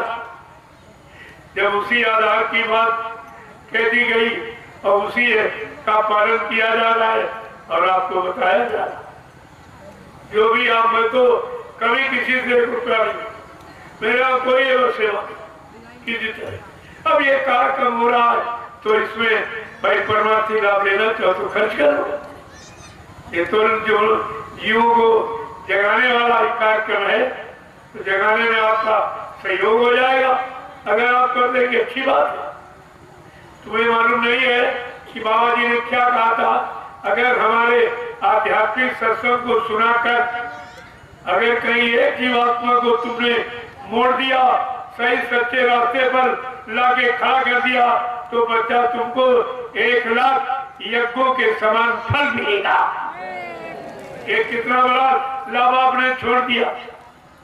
वही लाभ आपको लाभ मिल जाए इसलिए जगह जगह कार्यक्रम डाले कि आप सब जगह तो नहीं जा सकते हो। चलो तुम्हारे जिले में, तुम्हारे घर में हो रहा और हर प्रेमी को चाहिए इसका लाभ उठा ले। और नहीं उठाओगे तो पीछे से अच्छे लोग आ रहे तुम्हें धक्का मार के हटा देंगे। अभी तुमने क्या देखा, पीछे से बहुत अच्छे लोग आ रहे, बड़े सच्चे ईमानदार त्यागी तरह सब पीछे से आ रहे, वो धक्का मार के तुम्हें हटा देंगे कि तुमने इतने दिन में क्या किया। जब तुमने अपने गुरु को नहीं पहचाना, गुरु का एक वचन भी नहीं माना और गुरु पर तुमको विश्वास नहीं हुआ तो हटिए पीछे। ये सब धक्का मार के आपको हटा दिया। काम करने वाले लोग तैयार हो। और बाबा जी ने पहले ही कहा वो बच्चे आ गए हैं जो काम, कुछ कॉलेज यूनिवर्सिटियों में पढ़ रहे, कुछ पढ़ के निकल आए। जब मैं आवाज लगाऊंगा मेरी दूरदर्शी प्लेटफार्म पर ये सब शक्तियां हैं, ये सब आके खड़ी हो जाएगी, फिर मैं इनको काम दूंगा और उस काम से इनका नाम होगा, इनका इतिहास बनेगा, लोग इनकी पूजा करेंगे। लेकिन अभी तुम जानते नहीं हो, तुम किसी शक्ति को अपना स्वार्थ का आधार मत बनाना, नहीं कुदरत भारी सजा देगी। मैंने जब ये बताया तब लोग हंसी मजाक उड़ाते और वो सजा इनको मिल गई। ये माने नहीं, आधार बना दिया। अरे भाई तुम नेताजी को क्या जाना, तुमने तो सुभाष को देखा नहीं, तुमने उनकी स्पीच सुनी नहीं, तो तुम क्या जानो कैसे थे कि नहीं थे, क्या कहा था क्या नहीं कहा। केवल सुनी सुनाई बातें तुम्हारे पास है, वो भी लोगों की जिनसे तुम सुनते हो उन्होंने भी सुना ही देखा नहीं है। कोई देखने वाला अभी जिंदा बैठा उस समय का, उनकी उम्र 125 वर्ष, क्या है कोई उस समय का जिंदा जो उनको पहचान लेगा, उनकी बात समझ लेगा, उनकी बात आपको बता देगा? ये सब व्यापार खोल दिया। कभी सुभाष को खड़ा कर लिया, कभी इनको खड़ा कर लिया, कभी उनको खड़ा कर लिया। केवल एक जरिया है, सेवा दो सेवा दो सेवा। और कुछ सेवा करो समाज की, देश की, परिवार की, ये नहीं सेवा दो सेवा दो। इतनी दुकानें लगे सुभाष के नाम पर, क्यों बदनाम कर रहे हो? कितनी बड़ी सजा मिलेगी। सुभाष एक महात्मा, सुभाष योगी, वो 4 साल का बन जाएगा, 100 साल का बन जाए, तुम पहचान लोगे? तुम्हारे पास पहचान है किसी के पास? क्यों बात तुम हल्ला बताते? जब तुमने देखा नहीं है, उनकी स्पीच सुनी नहीं है, तो क्यों उनके बारे में कुछ कहते? आप चुपचाप बैठिए, उन शक्तियों का काम देखिए। उन शक्तियों का काम कौन कराएगा? जैसे राम शक्ति थी, लेकिन किसने काम लिया? गुरु विश्वामित्र, उन्होंने काम लिया। अरे गुरु जानता है अवतारी शक्तियों को, और सदगुरु जानता है सारी शक्तियों को। जितनी भी शक्तियां, सारी शक्तियों की जानकारी सदगुरु के पास है। फिर तुम ये अपने ऊपर बोझा क्यों लाते? मेरे बगल में वहां नैनीताल में, वहां भी एक और सुभाष का अल्लाह बता, अगल बगल जगह जगह साफ दुकानें खुल गई, नेताजी नेताजी नेताजी। अरे मैंने कहा भाई, जब तुमने उनको देखा नहीं, उनकी तुमने स्पीच सुनी नहीं, तो उनके बारे में क्यों झूठ बोलते हो? इसीलिए गोसाई महाराज ने किसी लिख दिया, किसी के बारे में जब कहो देखे बिन न होए प्रतीति, और बिन प्रतीत होत नहीं प्रीति। बिना देखे किसी से श्रद्धा सेवा भाव होता ही नहीं, विश्वास होता ही नहीं। बिना देखे आप विश्वास करोगे किसी को? फिर आप ये समझा, क्योंकि तुम्हारी पहचान, तुम्हारा ज्ञान ऐसा ही। ऐसे तुम देवी देवताओं को देखा नहीं कि दीदी मुट्ठी की मूर्त, पत्थर की मूर्त, कागज कैलेंडर बना दिया, कहते यही देवी है, यही देवता है, यही भगवान खुदा। ये सब भ्रमण, ये भ्रमण प्रचार जो कर रहे हो, ये उसी से तबाही आ रही। तुम सबको यानी बदनाम कर रहे हो, सबको कलंकित कर रहे हो, केवल अपने स्वार्थ के, केवल अपने स्वार्थ के लिए। और तुमने किसी को नहीं किया। कोई बता दे पंडा पुजारी जिसने मंदिर में पूजा की हो, यानी मतलब 20 वर्ष, वो बता दे जिसकी पूजा की वो बिना तुमको करो। इसीलिए कुदरत ने फैसला लिया कि जब यहाँ कुछ नहीं है, तो श्रम, समय, पूंजी, ये सब क्यों बर्बाद कर रहे हो? वो किसी समाज के विकास में, लोगों के खाने, मतलब खाने पीने की व्यवस्था में अगर इनमें लगा दो, तो कुछ लोगों को रोटी मिल जाए, रोटी मिल जाए। और ये सब में बर्बाद कर रहे हो, तो कुदरत को फैसला लेना पड़ा। जब आप नहीं माने, और एक दिन नहीं 3-3 युगों से आप कर, और मिला कोई नहीं। कोई बता दे कि हमने देवी जी को देखा, हमने देवता देखा, हमने भगवान खुदा देखा है, हमको ज्ञान मिला है, हमको सच्चा सदगुरु गुरुद्वारों में मिल गया। अरे उसमें लिखा गुरु द्वारा, वो गुरु के द्वारा मिलेगा। गुरुद्वारा माने ईंट पत्थर नहीं, ये सब उल्टी बुद्धि वाली। इनको कई समझाऊं, ये सब जगन्धा, और मारे जा रहे सबको पेटे का गंदा। इन्हें कौन समझाएगा? इनकी समझ में नहीं आता। इतना कहा गया 60 वर्ष मथुरा में और 9 वर्ष फिर मैंने पूरे हिंदुस्तान में अभियान जारी कर दिया कि एक बार फिर इनको गुरु बच्चों की जानकारी का मौका दे दो। वो भी आपके साथ किया गया, लेकिन आपकी समझ में तो कुछ नहीं आया। क्या इतने लोग गुरु प्रेमी है? और सब अपने जय गुरुदेव बोलते, और तब कहते हम गुरु के हैं, तो कहते गुरु जी मर गए। यही तुम्हारी गुरुमुखता है, यही तुम्हारी शिष्यता है, यही गुरु की पहचान है, यही गुरु का ज्ञान है तुम्हारा। मर गए, चले गए। कहने का मतलब ये है कि ये जगन्धा पुण्यंधा ताते मच गई अधाधा। ये अंधाधुंध मची हुई, पत्थर के नाम पर, कागज के नाम पर, मंदिर के नाम पर, मस्जिद के नाम पर, गिरजा के गुरुद्वारों के नाम पर, यानी मतलब तीर्थ के नाम पर, मूर्त के नाम पर, पानी के नाम पर, गंगा जमुना के नाम पर कैसे हो पैसा मिलना चाहिए। एक आधार बन गया पैसा। इनका पैसा ही भगवान है, इनको भगवान मिले चाहे न मिले, लेकिन मान सम्मान सामान मिलना चाहिए। इनकी केवल इच्छा क्या है? मान मिले, सामान मिले, सम्मान मिले, भगवान मिले चाहे भगवान से इनका कोई मतलब नहीं।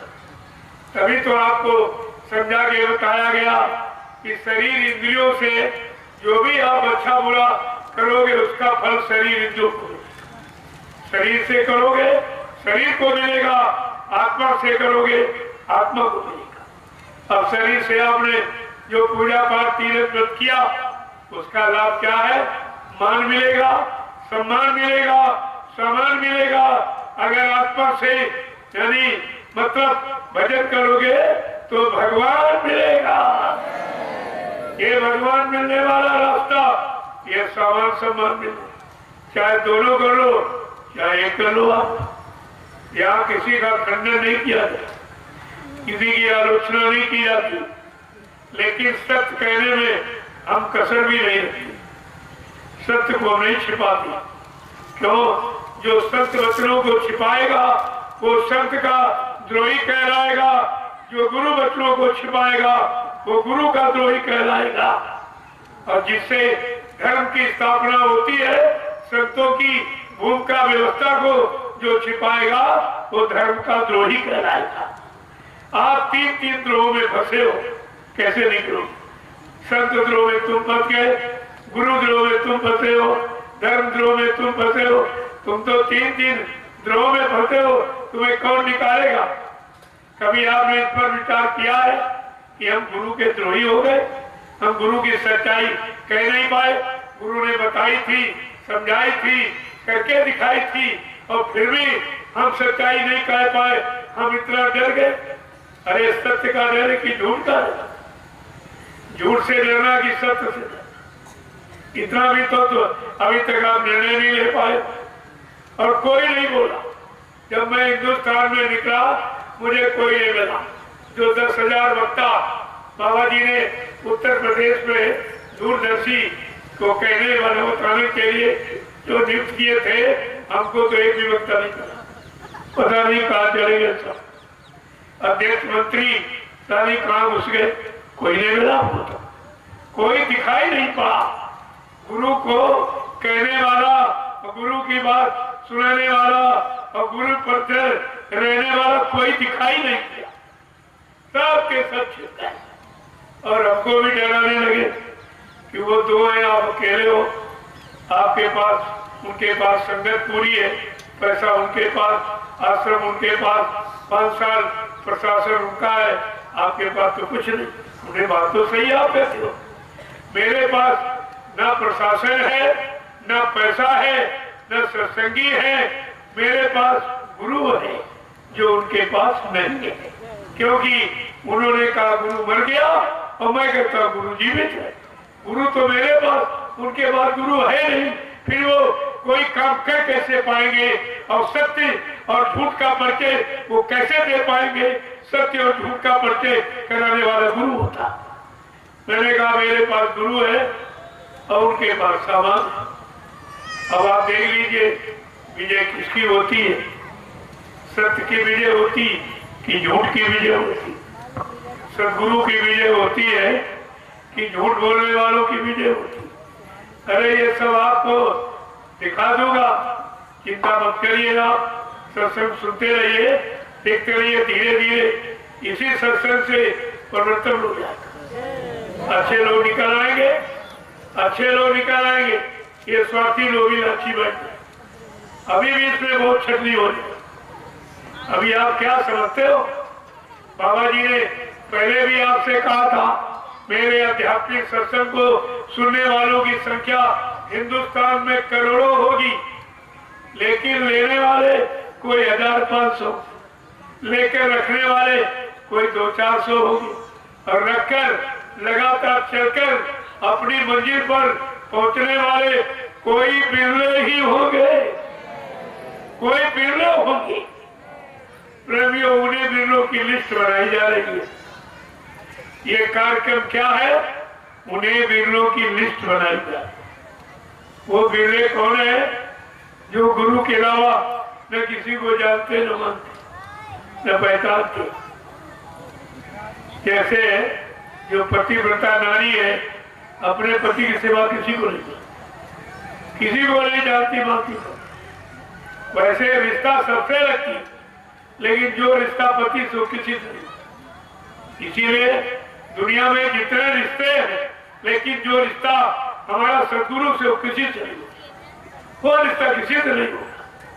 तो आप तो ये सब भूल गए हो, तुम्हारे पास तो कोई जानकारी नहीं, तुमने जो सब खत्म कर दिया, सब तो क्या। इसीलिए आपको निमंत्रण दिया जा रहा।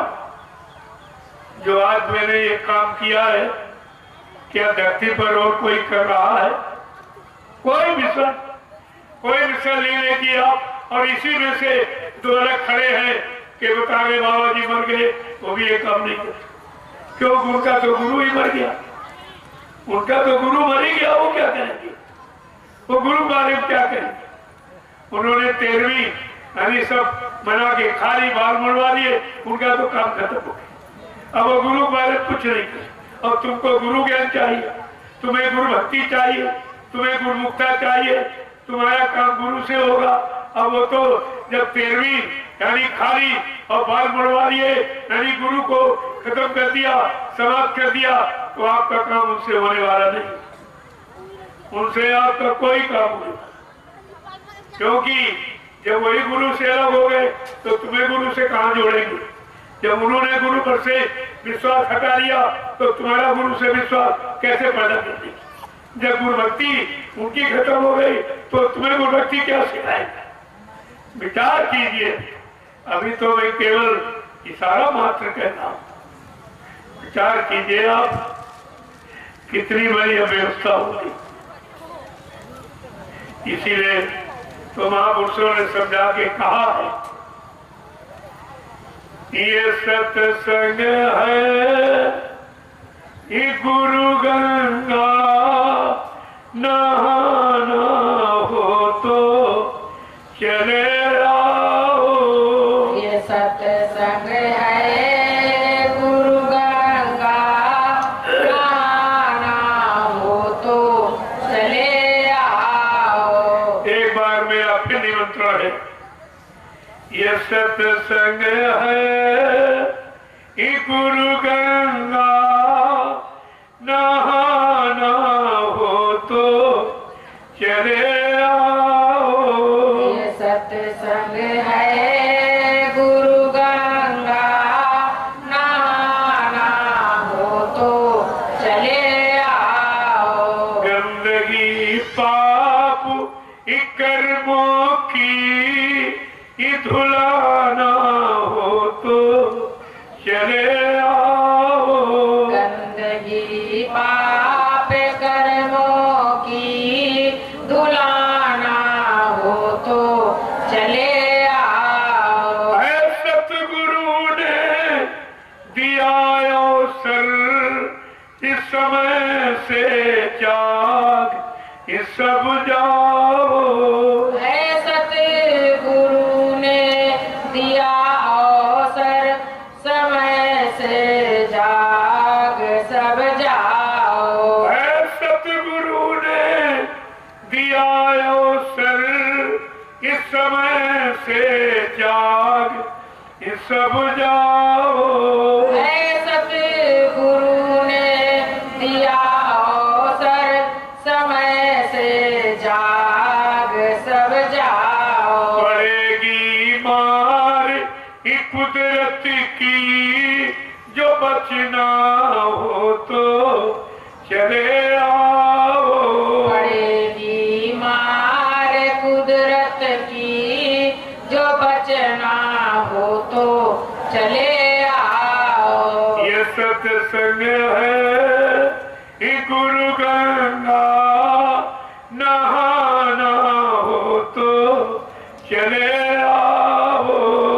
सत्संग है गुरु गंगा, नहाना हो तो चले आओ। गंदगी पाप कर्मों की धुलाना हो तो चले आओ। गंदगी पाप कर्मों की धुलाना हो तो चले आओ। छोड़ दो मांस मदिरा को, ये भला अपना जो तुम चाहो। छोड़ दो मांस मदिरा को, भला अपना जो तुम चाहो। छोड़ दो ये मांस मदिरा को, ये भला अपना जो तुम चाहो। छोड़ दो मांस मदिरा को, भला अपना जो तुम चाहो। यही है युक्ति ये बचने की, सब शाकाहारी बन जाओ। यही है युक्ति बचने की, सब शाकाहारी बन जाओ। यही है युक्ति ये बचने की, सब शाकाहारी बन जाओ। यही है युक्ति बचने की, सब शाकाहारी बन जाओ। ये सत्संग है ये गुरु गंगा, नहाना हो तो चले आओ। ये सत्संग है गुरु गंगा, नहाना हो तो चले आओ। गंदगी पाप ये कर्मों की ये धुलाना हो तो चले आओ। गंदगी पाप कर्मों की धुलाना हो तो चले आओ। ये कलयुग जा रहा देखो, और सतयुग आ रहा समझो। ये कलयुग जा रहा देखो, असत युग आ रहा समझो। दोनों की विषम टक्कर से बचना हो तो चले आओ। इन दोनों की विषम टक्कर से बचना हो तो चले आओ। इन दोनों की विषम टक्कर से बचना हो तो चले आओ। इन दोनों की विषम टक्कर से बचना हो तो चले आओ। ये सत्संग है ये गुरु दरिया, नहाना हो तो चले आओ। ये सत्संग है गुरु दरिया, नहाना हो तो चले आओ। गंदगी पाप कर्मों की धुलाना हो तो चले आओ।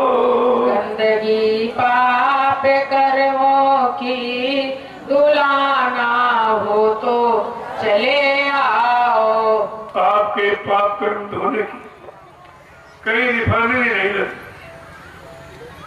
यह शरीर पर गंदगी जम जाए, जो कपड़ा पहने हो अगर उस पर कोई गंदगी लग जाती है तो ये नदी का, तालाब, कुएं का, बाढ़ का पानी तो धो देगा। लेकिन जो हम आप कर्म करते हैं अच्छे बुरे, वो तो गंदगी अंदर में जमा, और वहां पर तुम्हारा पानी, कैंकर, साबुन कुछ नहीं कर सकता। और जब तक पाप कर्म धुलेंगे नहीं, कोई जीवात्मा यहाँ से जा नहीं सकती। ये कर्म ही हमें आपको रोके। इन्हीं कर्मों से हमें आपको रिहाई, छुट्टी दिलाने के लिए अनामी महाप्रभु आए।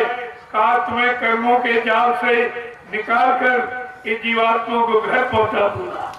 लेकिन तुम कम से कम बात तो मानो। लेकिन वो भी आपकी समझ में बात नहीं है, वो भी समझ नहीं। गोस्वामी जी महाराज ने भी रामचरितमानस के उत्तरकांड में इशारा किया है कि कर्मों की गंदगी कहाँ धुलेगी? क्या गंगा यमुना तीर्थ ये और मूरत क्या ये तुम्हारी गंदगी साफ कर देगा? कहते नहीं। कहाँ धुलेगी? कि सत्संग चाल जो कोई पावे ओ मैलाई ये सब कट कटी जावे। देखो संतों की कैसी विचित्र रचना है। कहते कि सारे कर्मों की गंदगी अगर वर्तमान मौजूदा संत सदगुरु मिल जाए और उसके सत्संग वचन सुनने को मिल जाए तो उनसे तुम्हारे कर्मों की गंदगी छूट जाएगी। लेकिन आपको तो अनामी महाप्रभु मिले तो तुम्हारी कौन सी गंदगी बचाएगी? कौन सा कर्म रह जाएगा?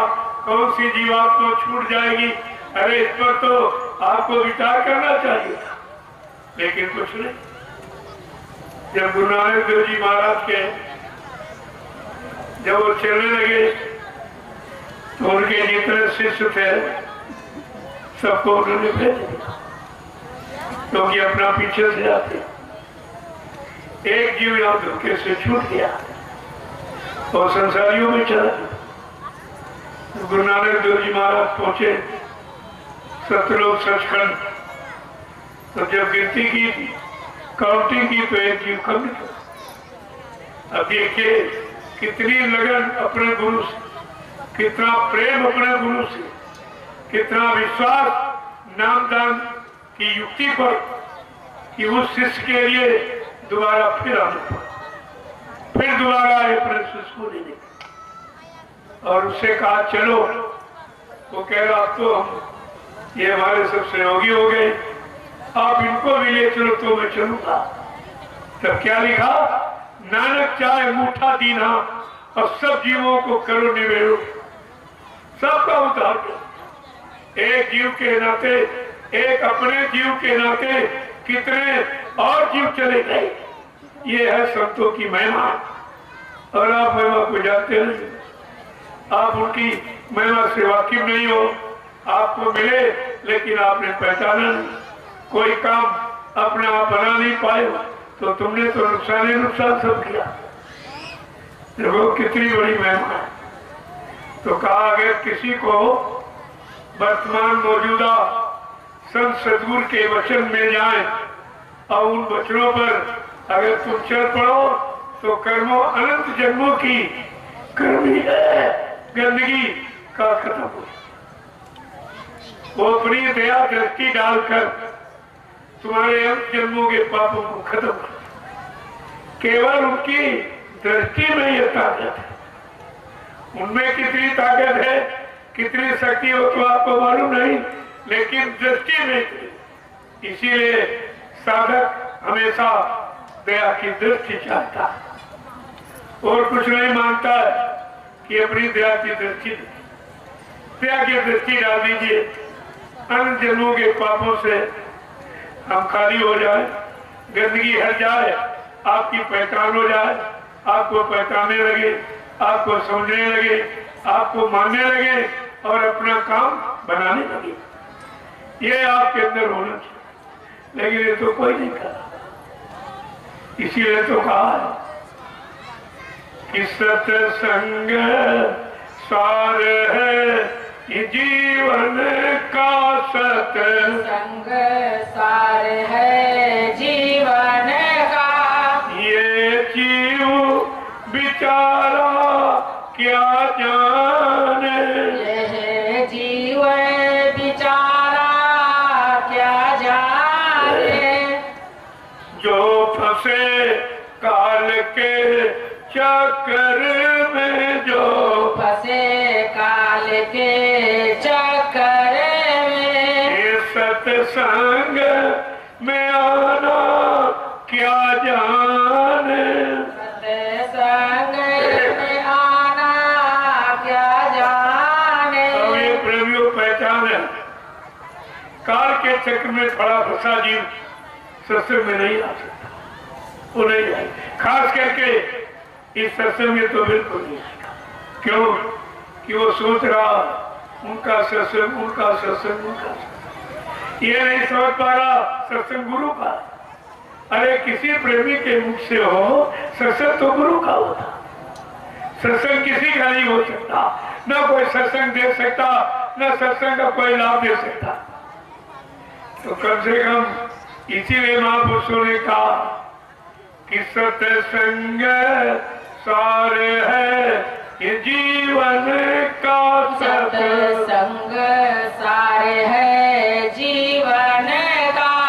ये जीव बेचारा क्या जाने, ये जीव बेचारा क्या जाने।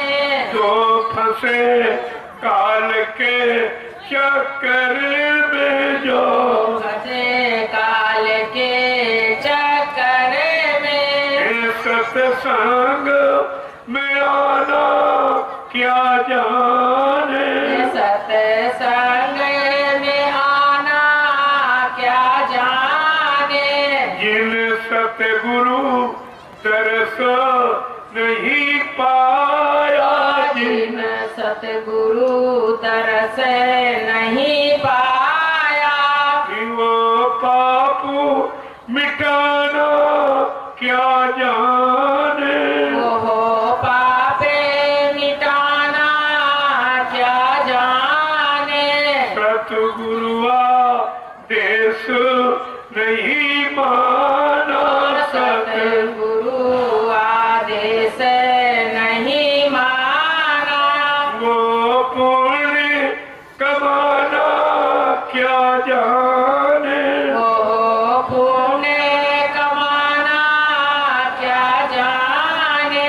ये निंदा चुगली में फंसे जीवन, निंदा चुगली में फंसे जीवन। ये परमार्थ कमाना क्या जाने, परमार्थ कमाना क्या जाने। अब आपको अपनी क्वालिटी समझनी चाहिए कि हम किस क्वालिटी की हैं। अगर इनमें हम नहीं है तो भी आप सदगुरु से बहुत दूर खड़े। सदगुरु सदगुरु कहने वाला सदगुरु का नहीं होता है, जो सदगुरु का हो गया वो सदगुरु का होता है। इसलिए अभी आप कितनी दूर खड़े हो, यहाँ तो सब निंदा चुगली में पड़े, इनकी बुराई उनकी बुराई, जबकि आपको यही बताया गया। जब परमार्थी वचन उच्चारण किया गया, कहा बच्चा 3 बातें मेरे सदैव याद रखना, न किसी की निंदा करना और न सुनना, मैं उसके पाप के बोझे से तुम जब जाओगे। और क्या था, कम खाना जिससे आलस में आए, भजन में मन लगे, जितना पचा सको उतना, और कम खाना यानी बर्दाश्त। ये कलयुग में सबसे बात कम खाना, क्योंकि किसी को बर्दाश्त न अच्छी बात बर्दाश्त, अच्छी बात न बुरी बात बर्दाश्त। बर्दाश्त क्षमता लाने के लिए सदगुरु ने आपको 3 बातें बताई कि सत्संग करो, सेवा करो और भजन करो। ये 3 रास्ते अध्यात्म के 3 स्तंभ हैं, सत्संग, सेवा और भजन। ना तुम सत्संग सुनते हो, कान तो सुनते लेकिन तुम नहीं सुनते। क्या यहाँ इतने ही लोग रहते बरादा? क्या इतने सत्संगी हैं? ये देखिए आप सत्संगी की पहचान देखिए। अगर सत्संगी को सत्संग की महिमा जानता होता तो कहा था कि 100 किलोमीटर तक कोई सत्संग की आवाज मिल जाए, सब छोड़ करके तुमको सत्संग में दाखिल होना चाहिए।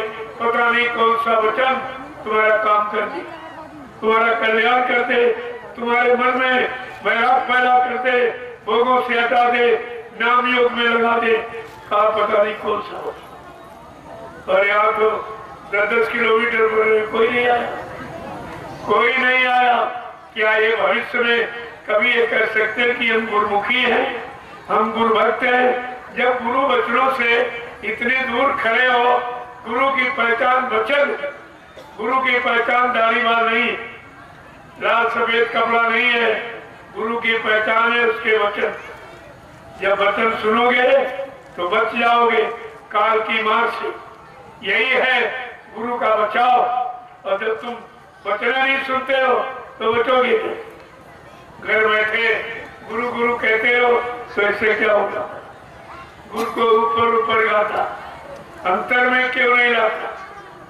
जरा अंदर में लाकर देख, अगर दोनों आंखों के मध्यभाग में गुरु की शक्ल नहीं आती है तो तू समझ गुरु तुम्हारे से दूर और तू गुरु से लाखों को दूर है। अभी दूर है ये बैठक गुरु की, यहाँ बैठाया जाता।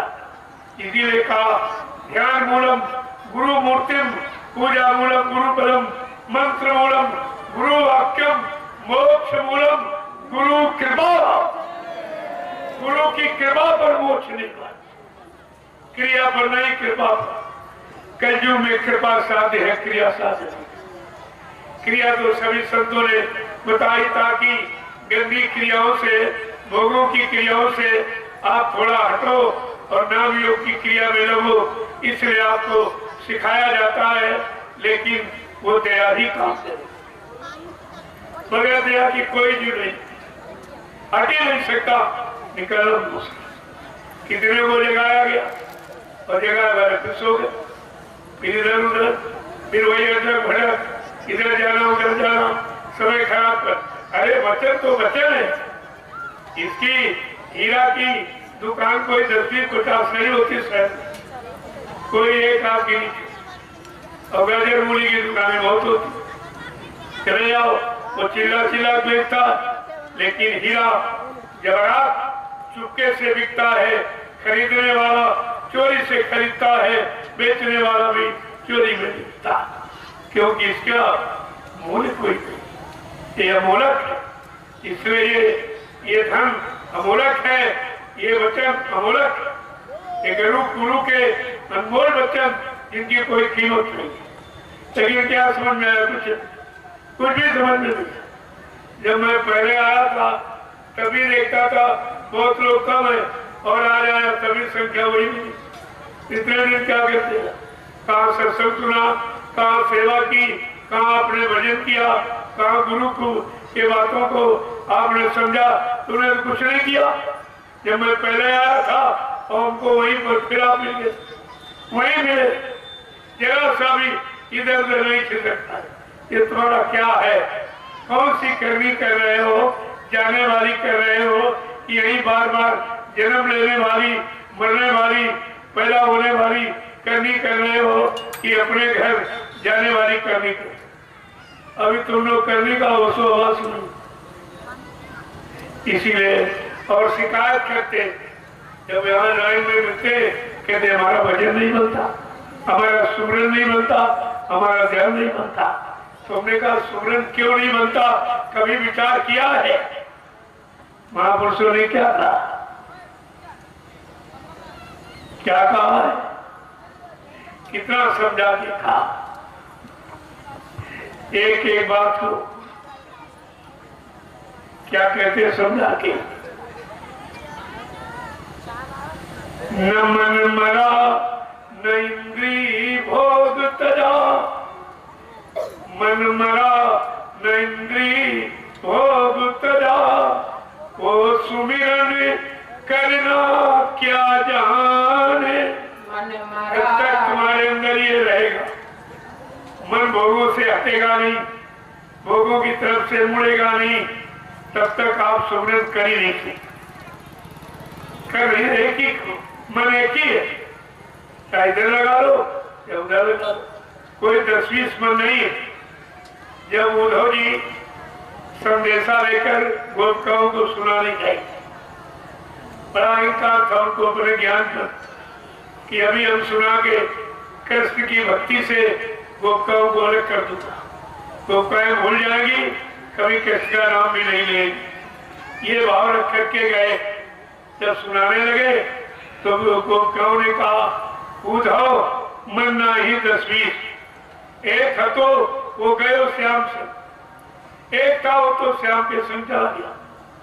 को आराध्य अबे तुम्हारा ये भगवान जो बता रहे हो इसकी कौन आराधना करेगा? वो तो श्याम के साथ चला गया। देखो कितनी सच्ची पकड़ है। योगों का अटूट ज्ञान है, अटूट श्रद्धा, अटूट भक्ति, अटूट लगाव प्रेम कृष्ण। क्या कह रही? एक हतो वो गए श्याम सन को आराध्य, एक हतो तो वो मैंने श्याम को दे दिया। अब तो मेरे पास दूसरा मन नहीं है जो मैं तुम्हारा ध्यान करूं, तुम्हारी बात सुनूं। कितनी अच्छी सच्ची बात। अगर यही हमारे आपके मन के अंदर हो जाए तो हम गुरु को कभी छोड़ते ही नहीं। जो ये छोड़ के भग गए हैं ये कभी नहीं छोड़। इनको गुरु की महिमा नहीं मालूम, गुरु से मिलने वाला लाभ उसकी कोई जानकारी नहीं कि गुरु कौन सा लाभ देने आए हैं और किस काम के लिए आए। अनामी महाप्रभु अपना अनामी धाम छोड़कर इस काल की नगरी में क्यों आए हैं ये किसी को मालूम है? अगर ये जानकारी होती तो ये कभी दरबार नहीं छोड़ते, कभी छोड़ के नहीं था। अरे आज नहीं तो कल फिर इनको आना पड़ेगा। ये जाएंगे कहाँ भक्ति? कहीं कोई ठोर ठिकाना नहीं। जहाँ जाओगे वहीं मारे जाओगे, वहीं लूट लिए जाओगे।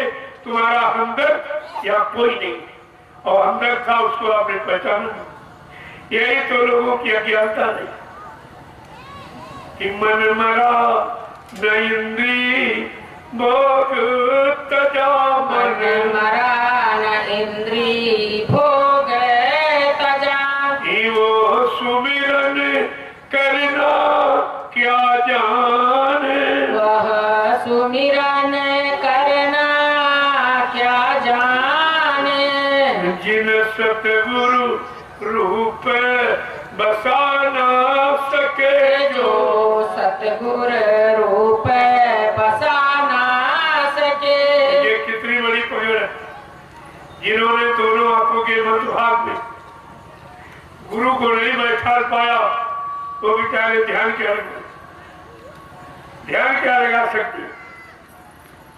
जो सतगुरु रूप बसा ना सके, जो सतगुर रूप बसा ना सके। वो ध्यान लगाना क्या जाने, वो ध्यान लगाना क्या जाने। जो सुरती शब्द से जुड़ ना सकी, जो सुरती शब्द से जुड़ ना सकी। अंतर का तराना क्या जाने, अंतर का तराना क्या जाने। ये सत्संग सारे है जीवन का, सत्संग सार है जीवन का।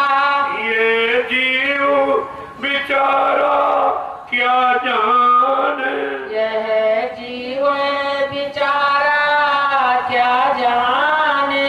जो फंसे काल के चक्कर में, जो फंसे काल के चक्कर में। ये सत्संग में आना क्या जाने, सत्संग में आना क्या जाने। ये सतगुरु प्यारे मिला जिनको, सतगुरु प्यारे मिला जिनको। ये सतगुरु का प्यार मिला जिनको, सतगुरु का प्यारे मिला जिनको। अपमान बड़ाई क्या जाने, अपमान बड़ाई क्या जाने। सतगुरु का प्यार मिला जिनको, सतगुरु का प्यारे मिला जिनको। अपमान बड़ाई क्या जाने, अपमान बड़ाई क्या जाने। जो लिए किताबी ज्ञान फिर जो लिए किताबी ज्ञान फिरे वो सुरती जगाना क्या जाने सुरती जगाना क्या जाने। तो महापुरुषों ने कितना पर्दाफाश किया। 4 वेद 6 सात 18 पुराण 19 उपनिषद और 36 ऋचाएं, ये धर्म चर्चा। अगर ये सब रख लो, क्या जीवात्मा जाग जाए? क्या किताब पढ़ने से जीवात्मा जगे? अरे जीवात्मा अच्छा ज्ञान से नहीं, संतों के शब्द ज्ञान से जगती। जीवात्मा संतों के शब्द ज्ञान और ये अच्छा ज्ञान बटोरे घूम रहे। तभी तो संतों ने कहा, वेद थके ब्रह्मा थके, थकी गए शेष महेश, और गीता का जागम नहीं वो सदगुरु का देश। सदगुरु का वो देश जहाँ इनकी पहुंच नहीं, वो ये वर्णन कर नहीं सकते, जानकारी दे नहीं सकते, वहाँ कोई जा नहीं सकता। वो सदगुरु का अखंड और प्रकाशमय और चेतन आनंदमय देश है।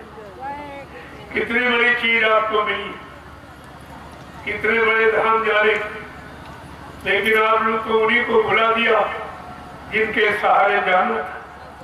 जब सहारा खत्म हो गया, बेसहारे हो गए आप। अब आप ये बताओ किसके सहारे जाओ, किसके सहारे? क्या उस पुतले को समझ के चले जाओगे? किसका ध्यान करेंगे? गुरु का तो ध्यान भूल गए। तुम्हें तो पुतला दिखाया गया, क्या तुम पुतले का ध्यान करके पार हो जाओगे? जरा सा भी तुमने विचार नहीं किया कि सच्चाई और अच्छाई का, सत्य और झूठ का, यानी असली और नकली का कोई विचार नहीं। मेरा भी सत्संग में आने का मतलब क्या तुम्हारा मतलब? क्या कह रहे? जो लिए किताबी ज्ञान फिर जो लिए किताबी ज्ञान फिरे वो सुरती जगाना क्या जाने। ओहो सुरती जगाना क्या जाने। सत्संग सारे है जीवन का, सत्संग सार है जीवन का। ये जीव बिचारा क्या जाने। यह जीव बिचारा क्या जाने। देखिए कितनी बड़ी बात महापुरुषों ने कही। इतना पर्दाफाश किसी ने नहीं, और फिर भी आप अंधकार में बैठे। पर्दा हटाने वाले ने सारा पर्दा हटा, सारी शंका बोल खत्म कर दिया, लेकिन तुम्हारा पर्दा भी तुम पर्दे के अंदर ही बंद रहे। कभी अपने सच्चे गुरु को पहचाना भी नहीं, उनकी बात को आपने माना नहीं, उन पर विश्वास आपका बना नहीं, तो इसलिए आपका काम हुआ नहीं। अब ये काम तुम्हारा कौन करेगा? मैं तो आपसे पूछ रहा हूँ, ये काम आपका कौन करेगा? इस पर आपको विचार करना चाहिए। मैंने लोगों से पूछा, जब आपको मथुरा बुलाया गया था कि बाबा जी का अंतिम दर्शन कर जाओ, आप लोग दर्शन करने गए थे, क्या किसी ने भी, हिंदुस्तान के किसी प्रेमी ने मथुरा में बाबा जी के शरीर को पूरा खोल के देखा था? अरे सच्चाई को तो जोर से बोलो। क्या किसी ने पूरा शरीर खोल के देखा, या पूरा शरीर खोल के तुमको दिखाया गया? फिर तुमने विश्वास कैसे कर दिया? अगर कोई कह दे तुम्हारा पिता मर गया, क्या बिना लाश देखे विश्वास करोगे? बिना देखे 13वीं मनाओगे, बाल मुड़वाओगे? और तुमने गुरु के लिए किया, ये अपराध तुमने किया। ये छोटा मोटा अपराध है, किसी जिंदे को मुर्दा कह दो और तेरे ही उसकी मनाओ बात मुड़वा डालो, तो इससे बड़ा अपमान उस व्यक्ति का और क्या होता।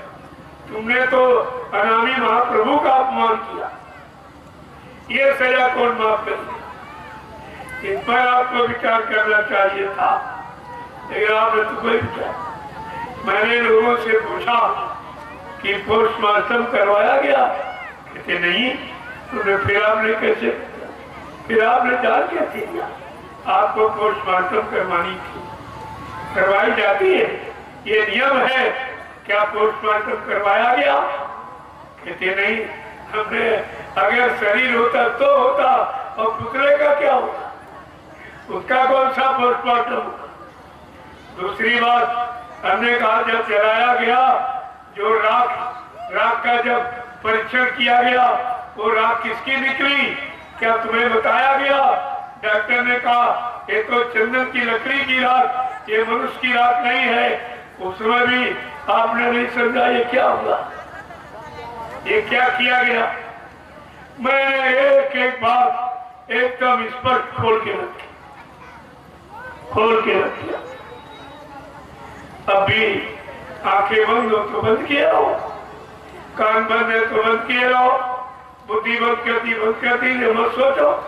हम कब कहते, लेकिन समय माफ नहीं करेगा।